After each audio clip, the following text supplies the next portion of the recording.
Salut les gars, c'est Max de la chaîne William et Adrien, coach en séduction. En rendez-vous, c'est toi ou c'est elle qui paie? Alors la question elle était très simple avant, c'est le mec qui devait payer.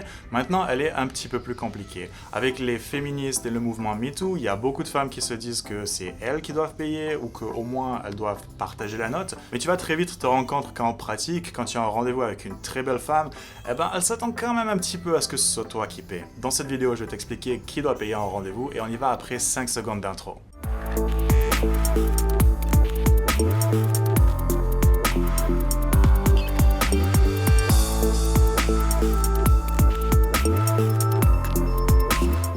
Alors, en résumé, c'est toujours mieux si tu peux te permettre de payer pour ce qu'elle consomme. Maintenant, on va rendre les choses un petit peu plus compliquées et je vais t'expliquer en détail. Pour être honnête avec vous, quand j'ai commencé à apprendre à séduire les femmes, j'avais une seule règle. C'était de ne jamais utiliser mon argent pour séduire et de ne pas utiliser mon argent en fait pour recevoir de l'affection en échange. Mais après plusieurs années et des centaines de rendez-vous, je me suis rendu compte que c'était beaucoup plus complexe que ça. Alors essayons de voir un petit peu d'où ça vient cette idée que c'est le mec qui doit payer pour un rendez-vous. D'une façon générale, c'est une vision assez traditionnelle des rendez-vous et même des relations d'ailleurs. C'est cette idée que c'est l'homme qui doit prendre soin, qui doit s'occuper, qui doit amener les ressources à la femme qu'il fréquente. Et d'une manière générale, une femme qui va être plutôt traditionnelle va s'attendre en soi à ce que ce soit le mec qui paye en rendez-vous. D'un autre côté, une femme qui va être plus libérée, on va dire, une femme qui va être plus libérée, c'est une femme qui va être plus indépendante. C'est une femme qui va se dire, ok, moi j'ai pas besoin de mec, je peux prendre soin de moi très bien toute seule. Et c'est ce genre de femme qui va plutôt s'attendre à partager la note ou à même payer pour tout ce que vous avez consommé si vraiment elle est intéressée. Et du coup vous allez me dire c'est quoi l'intérêt d'aller en rendez-vous avec une femme qui est plus traditionnelle puisque c'est elle qui va vous faire payer pour tout ce que vous allez consommer. D'une manière générale, une femme qui est plus traditionnelle, elle s'attend effectivement à ce que ce soit toi qui paye pour ce que vous allez consommer, mais aussi en retour elle va bien s'occuper de toi. C'est le genre de femme qui va te faire le petit déjeuner, c'est le genre de femme qui va te faire à manger, c'est le genre de femme qui va te faire ta lessive, alors que d'un autre côté une femme qui va être plus moderne et libérée, c'est le genre de femme qui va coucher avec toi et qui ne va pas forcément t'envoyer un message après parce qu'elle n'a pas vraiment besoin d'homme. Donc ici on est sur cette idée qu'il y a deux catégories de femmes avec des attentes bien différentes et bien spécifiques. Et c'est pour ça que c'est difficile de répondre à cette question qui doit payer, est-ce que c'est l'homme ou est-ce que c'est la femme, parce que les femmes sont toutes différentes. Donc tout d'abord il y a ce côté politique, c'est-à-dire à quoi est-ce qu'elle s'attend, quelle est sa façon de penser par rapport aux relations.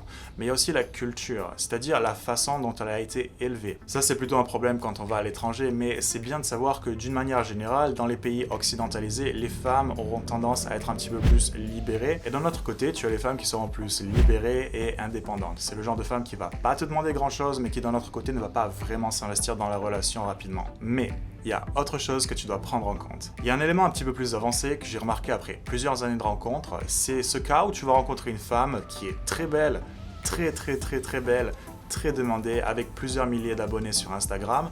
Et ce genre de femme très demandée, en fait, c'est le genre de femme qui a l'habitude de ne fréquenter que des hommes qui ont beaucoup de succès. Et par définition, un homme qui a beaucoup de succès, c'est aussi un homme qui a beaucoup d'argent. Mais pour ce genre de femmes qui sont très demandées, si tu n'es pas capable de payer pour ce qu'elle va prendre au restaurant ou de payer pour les verres qu'elle va boire, tout simplement, tu vas lui montrer que tu es pas le genre de mec avec lequel elle a l'habitude de sortir. Donc voilà, c'est un cas qui est un petit peu exceptionnel, mais si jamais tu rencontres une de ces femmes-là qui est très demandée, c'est le genre de femme qui va s'attendre à ce que tu payes pour ce qu'elle consomme. C'est une façon un petit peu indirecte de lui montrer que tu es un mec qui a de la valeur, que tu es un mec qui a du succès. C'est pour ça que c'est très important aussi d'avoir de bonnes photos sur les applications de rencontres, parce que ce côté indirect, ce contexte, c'est ce qui va aider les femmes à savoir que tu es le genre d'homme qu'elles recherchent, que tu es un homme qui a du succès. Ça passe à travers tes photos, mais ça passe aussi à travers la façon dont tu envoies des messages. Si tu es intéressé, William t'a préparé une vidéo dans laquelle il t'en parle en détail, je te mets le lien sous la vidéo. Mais ici on est vraiment sur cette idée que les femmes qui sont très demandées, elles veulent rencontrer des hommes qui sont très demandés eux aussi. Et c'est pour ça qu'à travers le fait que tu sois capable de payer pour ce qu'elles consomment,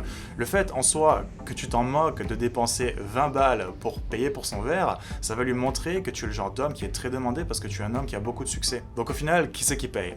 D'une manière générale, je te recommande toujours de faire des premiers rendez-vous qui vont pas être super chers. Par exemple, manger une glace ou prendre un verre ensemble. D'une manière générale, je te recommande de pas vraiment te prendre la tête avec ça. Même si elle est un petit peu plus traditionnelle et qu'elle s'attend à ce que ce soit toi qui paie, si elle passe un bon moment avec toi, que le rendez-vous est fun et intéressant, elle va pas refuser de te revoir parce que tu as proposé de partager l'addition. Et puis aussi, c'est totalement justifié pour toi de ne pas vouloir payer l'addition dès le premier rendez-vous si t'es pas certain que ce soit une femme que tu as envie de revoir après. Je te recommande juste de faire attention à ce que tu fais parce que si tu paies au premier rendez-vous, elle va quand même s'attendre à ce que tu paies pour tous les rendez-vous après. D'ailleurs, si tu veux obtenir plus de rendez-vous, je te recommande les applications rencontres comme Tinder.